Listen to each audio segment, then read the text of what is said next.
오래 기다리셨습니다. 김동섭의 인사이트 시작합니다. 어서 오십시오. 네, 안녕하세요. 네, 미증시마저 패닉 셀링이 나왔습니다. 어떤 관점이십니까? 어저께 미국 증시 하락은 좀 황당한 케이스예요. 왜냐하면 이때까지 전 세계 시장은 항상 미국 영향을 받아서 주가가 빠졌죠. 근데 어저께 우리나라 영향 받아서 미국이 빠진 케이스로 해석을 해야 되겠죠. 팬데믹 가능성, 그러니까 대유행 가능성에 대한 부분이 코로나 바이러스 대유행 가능성 반응이 이제 주가를 뺐죠. 그러고 난 다음에 이제 어저께 나온 뉴스가 두 개가 있어요. 근데 이게 저는 굉장히 궁금한데, 첫 번째는 뭐냐면 트럼프 대통령이 폭락 후에 이런 발언을 했어요. 우리나라는, 그러니까 미국은 코로나 바이러스를 잘 통제하고 있다. 이 발언을 하나를 했고요. 그래서 S&P가 좀 오르고 있는 거고요. 두 번째는 시진핑이 우한 폐렴이 끝나지도 않았는데 불구하고 집에 있는 사람들 나와서 생산 활동을 해야 한다라고 얘기를 했죠. 그래서 염려하지 마라, 뭐 이런 식으로 얘기를 해가지고 중국 시민들이 길가에 다 나오고 정말 식당에 줄을 서서 밥을 먹는 이 풍경이 나왔죠. 그러니까 이제 시장이 착시 현상을 일으키는 거죠. 이제 두 사람이 스트롱맨인데 이런 발언을 했는데, 저는 개인적으로 아주 개인적 생각입니다. 코로나 바이러스가 안 끝난 거로 보이거든요. 왜냐하면 어저께 하락이 미국에서 코로나 바이러스가 확장되고 있다라든가 뭐 이런 게였다면 믿을 만한 하락인데, 그렇지 않은 상태에서 시장이 빠졌다라는 거죠. 그럼 지금 상황에서 이 모습을 본다 그러면 제가 볼 때는 시진핑이 어쩌면 권좌를 내놓을 정도의 실수일 수도 있겠다라는 생각을 합니다. 왜냐하면 사람들이 지금 모이는 걸 피해야 되는데 모이는 거를 얘기를 했잖아요. 그러니까 이게 만약에 혹시 그 이후에 유행이 더 커져버려서 미국까지 가버리는 상황이 보면 시진핑이 권좌를 내려놓을 수도 있죠. 이건 이제 개인적 생각입니다. 뭐 제가 그걸 알아서 하는 게 아니고, 이거에 대한 대전제는 뭐냐면 코로나 바이러스가 아직 다 종식되기도 않았는데 왜 이런 행동을 했을까? 아마 불안해서 그럴 수 있을 것 같아요. 더 경기가 떨어지거나 경기가 나빠지는 상황이 발생하면 거기에 대해서는 치명타를 먹을 수 있기 때문에 아마 미리 서두른 감이 있을 것 같지만, 제가 볼 때는 오히려 지금은 금리 인하를 더 부추기고, 그러니까 금리 인하를 하고 시장의 경기를 더 살려주는 쪽으로 갔다가 좀 시간이 지나면서 나와야 되는 건데 너무 빨리 움직인 게 아닐까라는 우려감이 좀 있습니다. 개인적인 부분인데 제가 그래서 이 말씀을 드리냐면,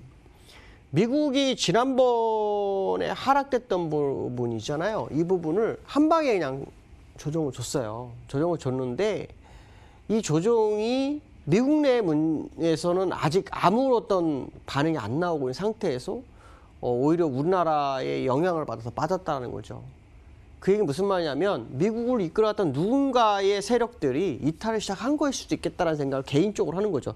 왜냐하면 미국에는 지금 코로나 바이러스 아무 문제가 없고 전 세계가 다 흔들렸을 때 미국은 갔잖아요.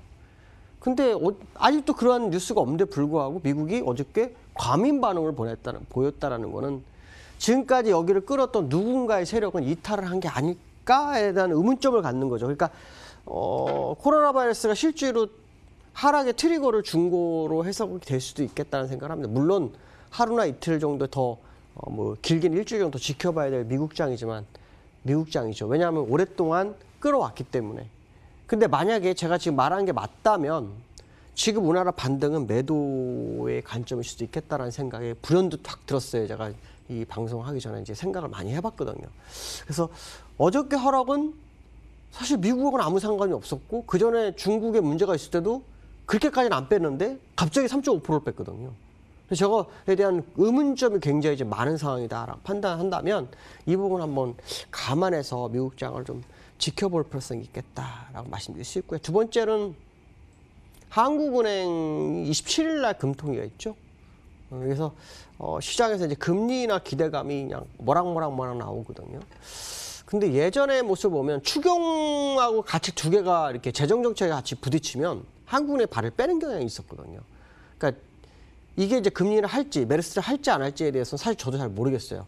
근데 현재 상황으로 봤을 때 지난번 미국보다 한 번 더 금리를 한 상태고 공격적으로 한 상태이기 때문에, 또 추경이 없는 상태가 아니라 추경이 있는 상태라면 한국은행 고심이 굉장히 많을 것 같다. 근데 이거 하나는 확실할 것 같아요. 뭐냐면 제로금리대로 가는 거는 맞을 거다.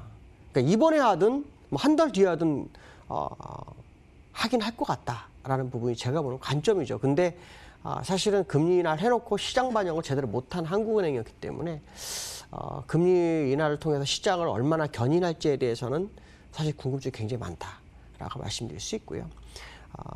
세 번째로는 우리나라 시장에 대해서 2100포인트가 무너졌죠. 오늘 한 장중한 때 뭐 20포인트 이상 올라서 2100을 회복하는 모습이었는데 일단 양봉이 나왔어요. 양봉이 나왔는데 급격한 상승을 가져갈까에 대한 우려를 한번 우려라기보다는 그거에 대해서 한번 생각해 볼 수 있죠. 근데 제가 지난번에 그 말씀을 드렸어요.